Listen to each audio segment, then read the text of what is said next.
ಹರಿಯಾಣ ರಾಜ್ಯ ಉಸ್ತುವಾರಿ ನಾನು ವಹಿಸಿಕೊಂಡಿದ್ದೇನೆ. ಇಲ್ಲಿ 8 ಕ್ಷೇತ್ರದಲ್ಲಿ 22,000 ಮತಗಳು ಹೆಚ್ಚು ಕಡಿಮೆಯಾಗಿದೆ. ಬ್ರೆಜಿಲ್ನಲ್ಲಿ ಇದ್ದಂತಹ ಮಹಿಳೆಯರನ್ನ ಕರೆತಂದು ಬಿಜೆಪಿಯವರು ಇಲ್ಲಿ 210 ಜಾಗದಲ್ಲಿ ಮತದಾನ ಮಾಡಿಸಿದ್ದಾರೆ. ರಾಹುಲ್ ಗಾಂಧಿ ಹೇಳಿದ ಮತದಾನ ಕಳವು ಆರೋಪ ಸತ್ಯವಾಗಿದೆ. ಬಿಜೆಪಿ ವಾಮ ಮಾರ್ಗದಿಂದ ಚುನಾವಣೆ ಗೆಲ್ಲಲು ಮುಂದಾಗಿದೆ.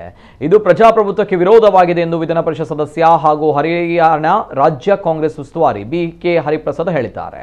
ಮಂಗಳೂರಿನಲ್ಲಿ ಮಾಧ್ಯಮ ಪ್ರತಿನಿಧಿಗಳೊಂದಿಗೆ ಮಾತನಾಡಿದ ಅವರು ಮಾಜಿ ಸ್ಪೀಕರ್ ವಿಶ್ವೇಶ್ವರ ಕಾಗೇರಿ ಜನಗಣ ಮನ ರಾಷ್ಟ್ರಗೀತೆಯೇ ಅಲ್ಲ ಎಂದು ಹೇಳಿದ್ದಾರೆ. ಅವರ ಮೇಲೆ ದೇಶದ್ರೋಹ ಪ್ರಕರಣ ದಾಖಲಿಸಬೇಕು ಎಂದು ನಾವು ಆಗ್ರಹಿಸುತ್ತೇವೆ ಎಂದರು. ರಾಷ್ಟ್ರಗೀತೆಯನ್ನ ರವೀಂದ್ರನಾಥ್ ಠಾಗೂರ್ ಬರೆದಿರುವುದು, ಅವರಿಗೆ ನೊಬೆಲ್ ಪ್ರಶಸ್ತಿ ಬಂದಿದೆ. ಆದರೆ ಠಾಗೂರ್ ಅವರನ್ನ ಅಪಮಾನ ಮಾಡುವ ಕೆಲಸವನ್ನ ಬಿಜೆಪಿಗರು ಮಾಡ್ತಾ ಇರುವುದು ಸರಿಯಲ್ಲ ಎಂದರು.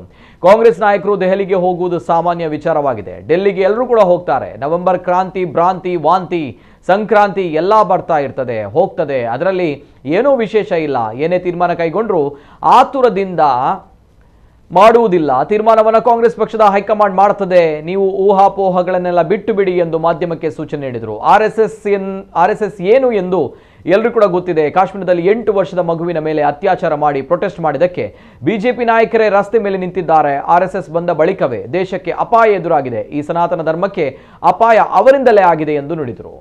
ಹರಿಯಾಣದಲ್ಲಿ 8 ಕ್ಷೇತ್ರದಲ್ಲಿ 22,000ದಲ್ಲಿ ವೋಟ್ ಹೆಚ್ಚು ಕಮ್ಮಿ ಆಗಿದೆ. ಬ್ರೆಜಿಲಲ್ಲಿ ಇರ್ತಕ್ಕಂಥ ಮಹಿಳೆಯರನ್ನ ಇಲ್ಲಿ ವೋಟರ್ ಲಿಸ್ಟಲ್ಲಿ ಅವ್ರ ಫೋಟೋ ಹಾಕಿ 210 ಜಾಗದಲ್ಲಿ ಅವ್ರ ಕೈಯಲ್ಲಿ ವೋಟ್ ಮಾಡಿಸಿದ್ದಾರೆ. ಬೇರೆ ಬೇರೆ ಅವ್ರ ಫೋಟೋ ಹಾಕಿಸಿ ಬೇರೆ ಹೆಂಗಸರನ್ನ ಕಳಿಸಿ, ಇದರಿಂದ ಕಂಪ್ಲೀಟ್ ವೋಟ್ ಚೋರಿ ಅಂತೇನು ರಾಹುಲ್ ಗಾಂಧಿ ಅವರು ಹೇಳಿದ್ದಾರೆ. ವೋಟಿನ ಕಳ್ಳತನ ಆಗ್ತಾಯಿದೆ. ಇಷ್ಟು ದಿವಸ MLAಗಳನ್ನ ಕಳ್ಳತನ ಮಾಡ್ತಾಯಿದ್ರು. ಈಗ MLAಗಳ ಕಳ್ಳತನ ಮುಗಿದು ಅವರು ಖಜಾನೆ ತುಂಬಿದೆ. ಅದರಿಂದ ವೋಟ್ ಕಳ್ಳತನ ಮಾಡೋಣ, ಅದಕ್ಕೆ ಸ್ವಲ್ಪ ಖರ್ಚು ಕಮ್ಮಿ ಅನ್ನೋ ವಿಚಾರದಲ್ಲಿ ಮಾಡಿ ಭಾರತೀಯ ಜನತಾ ಪಾರ್ಟಿಯವರು ಸಂಪೂರ್ಣವಾಗಿ ಚುನಾವಣೆಗಳನ್ನು ವಾಮ ಮಾರ್ಗದಿಂದ ಚುನಾವಣೆ ಗೆಲ್ಲಕ್ಕೆ ಪ್ರಯತ್ನ ಮಾಡ್ತಾ ಇದ್ದಾರೆ. ಮತ್ತು ಇದು ಪ್ರಜಾಪ್ರಭುತ್ವದ ವಿರುದ್ಧ ಮತ್ತು ಸಂವಿಧಾನದ ವಿರುದ್ಧ ಮಾಡ್ಕೊಂಡು ಬಂದಿರ್ತಕ್ಕಂಥ ನೋಡ್ತಾ ಇದ್ವಿ. ನಿನ್ನೆ ತಾನೇ ಮಾಜಿ ಸ್ಪೀಕರು ಕಾಗೇರಿ ಅವರು ಹೇಳಿರ್ತಕ್ಕಂಥದ್ದು ಜನಗಣ ಮನ ಅಧಿನಾಯಕ ಜಯ ಅನ್ನತಕ್ಕಂಥದ್ದು ಅದು ರಾಷ್ಟ್ರಗೀತೆ ಅಲ್ಲ ಅನ್ನೋ ಮಟ್ಟದ ಹೇಳಿದ್ದಾರೆ. ಅವರ ಮೇಲೆ ದೇಶದ್ರೋಹದ ಕೇಸ್ ದಾಖಲು ಮಾಡಬೇಕು ಅಂತೇಳಿ ನಾನು ಒತ್ತಾಯ ಮಾಡ್ತೀನಿ. ಜನಗಣ ಮನ ಅಧಿನಾಯಕ ಜಯ ಅಂತೇಳಿ ರಾಷ್ಟ್ರಗೀತೆಯನ್ನು ಬರೆದಿರ್ತಕ್ಕಂಥದ್ದು ರವೀಂದ್ರನಾಥ್ ಠಾಗೂರ್ ಅವರು. ರಾಷ್ಟ್ರಕವಿ ರವೀಂದ್ರನಾಥ್ ಠಾಗೂರ್ ಅವರಿಗೆ ನೊಬೆಲ್ ಪ್ರಶಸ್ತಿ ಸಿಕ್ಕಿರ್ತಕ್ಕಂಥದ್ದು, ಅವ್ರಿಗೆ ಅಪಮಾನ ಮಾಡ್ತಕ್ಕಂಥದ್ದು ಭಾರತೀಯ ಜನತಾ ಪಾರ್ಟಿಯ ಸಂಸ್ಕೃತಿ. ಇದೇನು ಹೊಸದಲ್ಲ.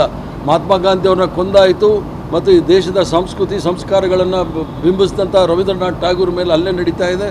ಇದನ್ನು ನೋಡಿದಾಗ ಇವರು ದೇಶದ್ರೋಹಿಗಳು ಅಂತೇಳಿ ಭಾಳ ಸ್ಪಷ್ಟವಾಗಿ ಸಾಬೀತು ಮಾಡ್ತಾ ಇದ್ದಾರೆ. ನವೆಂಬರ್ ಕ್ರಾಂತಿ, ಭ್ರಾಂತಿ, ವಾಂತಿ, ಆಮೇಲೆ ಸಂಕ್ರಾಂತಿ, ಆಮೇಲೆ ಯುಗಾದಿ ಎಲ್ಲ ಬರ್ತಾ ಇರುತ್ತೆ. ಹೇಳ್ತಾ ಇರ್ತಾರೆ, ಆವಾಗ ಹೇಳ್ತಾ ಇರ್ತಾರೆ. ನೀವು ಕೇಳ್ತೀರ, ಏನಾದರೂ ಹೇಳಬೇಕಲ್ಲ, ಅದಕ್ಕೆ ಹೇಳಬೇಕಾಗುತ್ತೆ. ಏನೇ ತೀರ್ಮಾನ ತೆಗೆದುಕೊಂಡ್ರೂ ಕೂಡ ನಾವು ಆವಿನಪುರದಿಂದ ನಾವು ತೀರ್ಮಾನಗಳನ್ನು ಮಾಡೋದಿಲ್ಲ. ಪ್ರಜಾಪ್ರಭುತ್ವದಲ್ಲಿ ನಂಬಿಕೆ ಇಟ್ಕೊಂಡಿರ್ತಕ್ಕಂಥವ್ರು ರಾಜ್ಯದ MLAಗಳು ಮತ್ತು ರಾಷ್ಟ್ರದ ನಮ್ಮ ಕಾಂಗ್ರೆಸ್ ಪಕ್ಷದ ಹೈಕಮಾಂಡ್ ತೀರ್ಮಾನ ಮಾಡೋದು. ಏನೇ ಮಾಡಬೇಕಾದ್ರೂ ಬಾಕಿ ಇದೆಲ್ಲ ಸಹ ಊಹಾಪೋಹಗಳನ್ನ ನಾವು ನೋಡ್ತಾ ಇರಬೇಕು. RSS ಶಾಖೆಯಲ್ಲಿ ಕಥುವಾ ಅಂತೇಳಿ ಕಾಶ್ಮೀರಲ್ಲಿ 8 ವರ್ಷದ ಹೆಣ್ಣು ಮಗನ ಮೇಲೆ ಅತ್ಯಾಚಾರ ಮಾಡಿ ಅದನ್ನು ಪ್ರೊಟೆಸ್ಟ್ ಮಾಡೋಕ್ಕೆ ಅವ್ರನ್ನ ಅರೆಸ್ಟ್ ಮಾಡಿದ್ದಕ್ಕೆ ಭಾರತೀಯ ಜನತಾ ಪಾರ್ಟಿಯ ಮಂತ್ರಿಗಳು ನಿಂತ್ಕೊಂಡ್ಬಿಟ್ಟಿದ್ರು ರಸ್ತೆ ಮೇಲೆ. ಆದ್ದರಿಂದ RSSಯಿಂದ ನಾವು ಕಲಿಬೇಕಾದ್ದು ಏನೂ ಇಲ್ಲ. RSSಯಿಂದ ಈ ಧರ್ಮವೂ ಸಹ ರಕ್ಷಣೆ ಮಾಡೋಕ್ಕಾಗೋದಿಲ್ಲ. 5,000 ವರ್ಷ ಇತಿಹಾಸ ಇರ್ತಕ್ಕಂಥದ್ದು ಈ ಸನಾತನ ಧರ್ಮ ಆಗಲಿ ಹಿಂದೂ ಧರ್ಮಕ್ಕಾಗಲಿ ಅಪಾಯ ಈ 100 ವರ್ಷದಿಂದ ಆಗಿದೆ. RSS ಅವರು ಹುಟ್ಟಿದ ಮೇಲೆ ಏನಾದರೂ ಧರ್ಮಕ್ಕೆ ರಾಷ್ಟ್ರಕ್ಕೆ ಏನಾದರೂ ಅಪಾಯ ಅನ್ನೋದಿದ್ದರೆ ಅದು 100 ವರ್ಷ RSS ಹುಟ್ಟಿದಾಗಿಂದ ಆಗಿದೆ. ಆದ್ದರಿಂದ ಅದರ ವಿರುದ್ಧವಾಗಿ ನಾವು ಇರ್ತಕ್ಕಂಥ